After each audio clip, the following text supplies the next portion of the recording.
Hi, this is my rather delayed reaction to Spyfall, the first episode of Series 11 of Doctor Who. Doctor Who is back, New Year's Day special, very James Bond-like, and I think the first thing that struck me about this story was just the epic nature of it. I'd already read from Chris Chibnall that he was going to do an epic storyline and that it would incorporate some of the locations that crop up later in the series. So by carefully using those locations, they've been able to fit a lot together into this James Bond style storyline, which Doctor Who hasn't really done before. Doctor Who might have attempted action adventure a lot and epic storylines before, but I think this is the first time that they've done action adventure in this way, and quite convincingly so. Even that motorcycle chase, I just found that funny. I didn't find it particularly annoying or particularly unrealistic.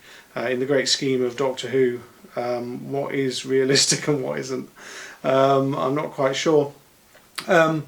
But I've noticed a few criticisms of the series. The people who were around last series are still around, who watch it just to moan about it, and they can't moan about it in the way that they want, because what they really want to say is that they don't like the idea of a female doctor, but they're finding it very difficult to get past that and to make that criticism. So they're actually making criticisms about the writing and this, that and the other, but we know what they're about, really.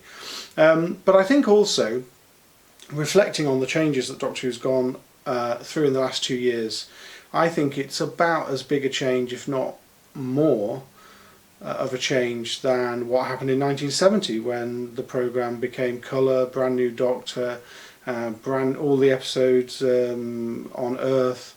That was a huge change, and I think we've gone through something very similar. And I think so. Not only have we got a female Doctor, but we've also had a change of showrunner. The show is broadcast in widescreen, wider than 16:9. The film look of it looks much more sophisticated than it did before. The special effects are more sophisticated than they were in previous years. The music, the incidental music, is radically different and much more like when the programme started, with a mix of special sound and electronic music and orchestral music as well, and it's all mashed together, and so it looks and sounds very different. And it's a huge change, and I think some people are finding it difficult to just accept that they might have grown out of the programme and could just move on if they wanted to, or you just have to accept that each new era of Doctor Who comes along and you fit it into that history if you're a fan, and you just accept it and move on. Some you'll enjoy more than others. I wasn't a particularly massive fan of Stephen Moffat's era, although I do think that the Capaldi years got better as they went on.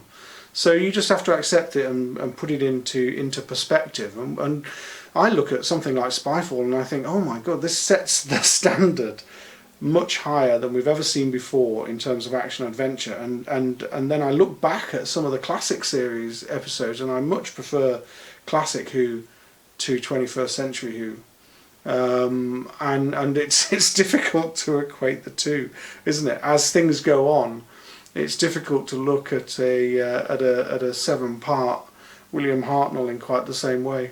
Let's face it, we're watching something very different, but it's all Doctor Who, and that's what's wonderful about it.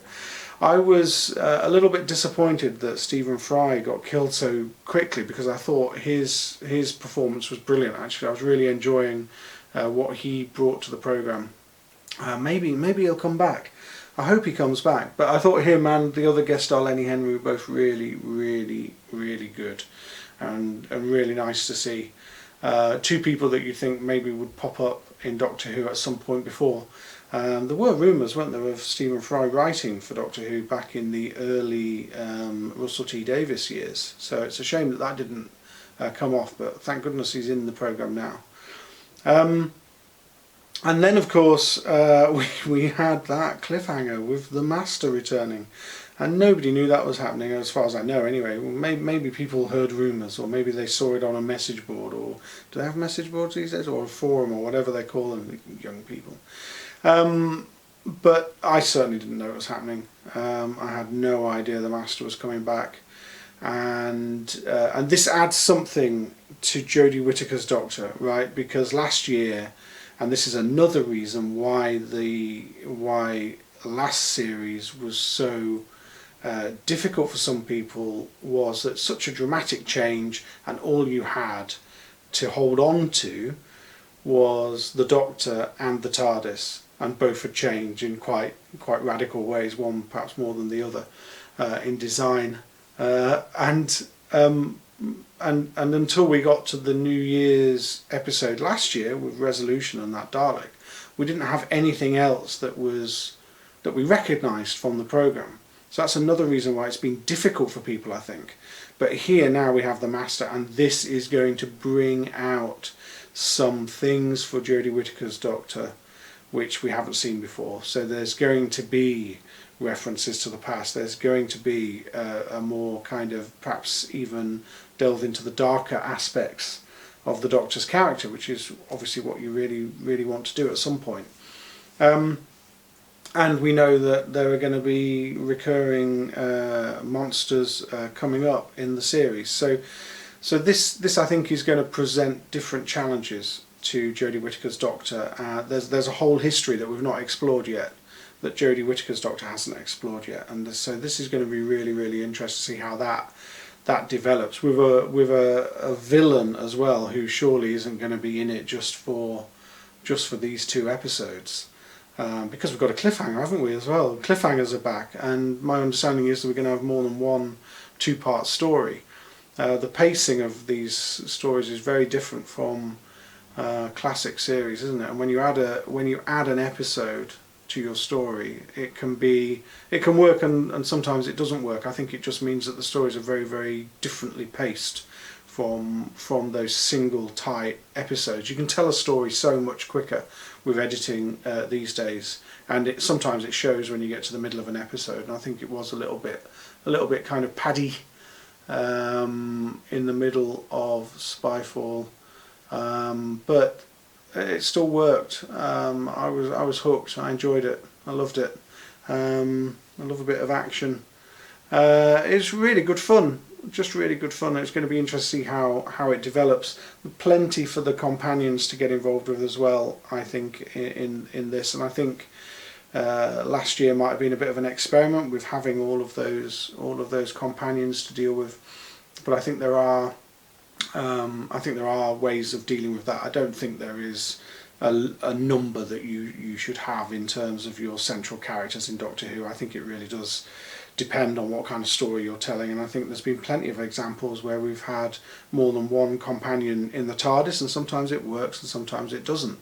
And I personally think that on the whole it worked last series, and I think it will this series as well. And I think it does also look like they're going to delve more into what those characters are about as well.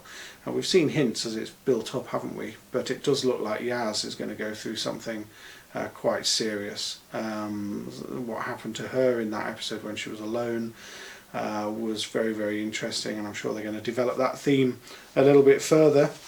So there's some hints of darker things to come, and I think it's going to be a fantastic year for Doctor Who, and long may it continue. What a great start, and I will try to get my reactions up a little bit quicker in future. But thank you. Please feel free to subscribe and take a look at my other Doctor Who videos, and I'll see you next time. Thank you. Bye bye.